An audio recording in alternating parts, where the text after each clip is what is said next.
So I want to welcome Dr. Cecile Chazot to Kokoro. Thank you for being here today with us. Well, thanks for having me.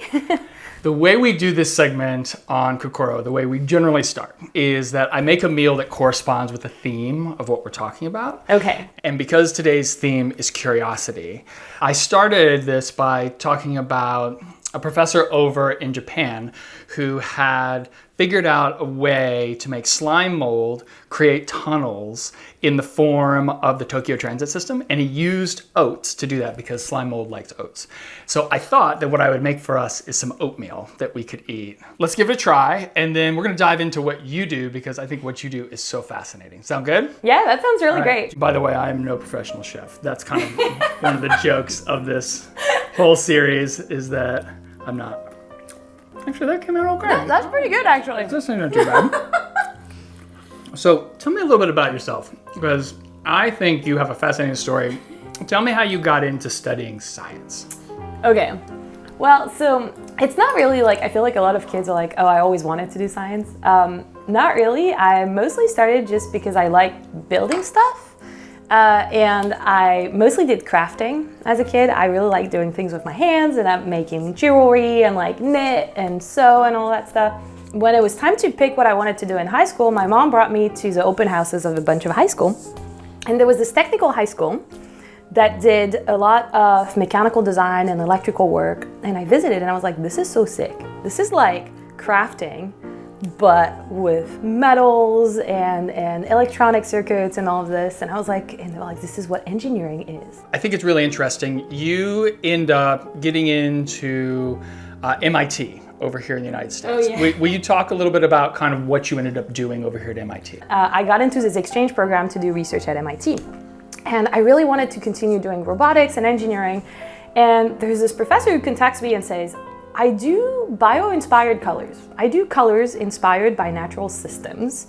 Do you want to work in my lab? And I was like, it's no classes. I'll just do anything. And so I got into his lab and I really caught the fever of research where we started working on how colors emerge from butterfly wings and from certain structures that are like at the nanoscale, which is about 1,000 times smaller than a human hair, and how those structures interact with light to create iridescent colors on butterfly wings. Now, I think what's so interesting about what you do is that you've taken all of these different fields and you've combined them together. And so talk a little bit about when you came to Northwestern, because you developed a very unique method for creating textiles. And maybe you can talk about the problem with textiles and what it is you were trying to solve. Yeah, so the big problem with textiles is the environmental impact and also the human impact. So if you look at the history of the textile industry, textiles have never been good for the environment, and most textile workers, who are for the large majority female too, have to work in horrible conditions.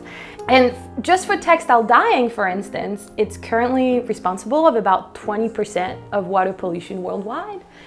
All of this because people are craving beautiful colors. If dyes are so horrible, can we just get colors without using dyes? And the answer is yes, because nature does it. Those butterfly wings that I'm talking about, a lot of times they don't rely on pigments. They don't rely on dyes. They rely on this periodic nanoscale arrangement. So what we work on in my lab is to try to reproduce this with natural materials such as cellulose, which is what makes up cotton and different plants, but also with other materials that are derived from crab shells, that are derived from fungi, and all those natural materials that are just generally very abundant. And how can we get those materials to assemble in those periodic structures that can then create colors without you having to dye the material? So talk a little bit about how your curiosity in these various areas, how it has led you to create this textile lab here at Northwestern. Being in academia, we don't necessarily always see what is closer to the consumer and to the large scales we're talking about, which is industry. So I went and worked in an industry for a year. I worked in a French glass company at a school Saint-Gobain. I was like, wow, this is actually a complete different way of thinking. I'm really like interested in trying to bring together the scientific question, how does nature does it, how do the colors appear, to, okay, this is great, we solve those, but with the grand goal of figuring out large scale and translation to actual consumer products. And bringing together all those different knowledge takes this openness to be guided by curiosity and ask oneself a question and be like, what if, or what is it that I would like to know? And go and do it and go and explore it so that we can potentially bring together aspects that are not necessarily entirely related. And sometimes I tell my students, they think a lot, they say, I read all those papers, I don't know if this is gonna work, I think this is not gonna work, and I'm like, just go in the lab and try it. Don't put yourself in danger. Yeah, right. But like, put a protocol together, go in the lab, try it, because the only way we're actually gonna know which way it's gonna go, or we're gonna get a better idea of where we're going, is if you actually go in the lab and try it.